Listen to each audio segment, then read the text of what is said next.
আমাদের ইমান এত ঠুনকো না যে একজনের সাথে কোলাকুলি করলে ইমান চলে যাবে।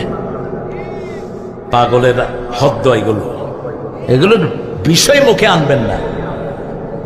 পৃথিবী চলছে কোন দিকে, আত্মরা চলস কোন দিকে, মরুক্ষের গোষ্ঠী।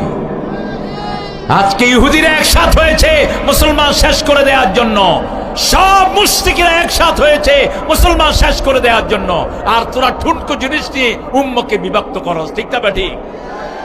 রাসূল বলেছেন ঐক্যের ভিত্তি তিনটি। কয়টি? মান সাল্লা সালাতানা ওয়া ইস্তাকবালা কিবলাতানা ওয়া কালা যাবিহাতানা ফাযালিকাল মুসলিম ফি জিম্মাতিল্লাহি ওয়া রাসূলিহি। যারা আল্লাহর কিবলাকে কিবলা মানবে, আল্লাহর সালাত কায়েম করবে, আল্লাহর তরিকা অনুযায়ী জবাই করবে, তারা সবাই মুসলমান। তারা সবাই কি? মুসলমান। একজন মুসলমানকে যদি কেউ কাফের বলে, ইমাম বুখারী হাদিস এনেছেন, ওই লোকটাই কি হয়ে যাবে? সে যদি কাফের না হয় ওই লোকটাই কাফের হবে।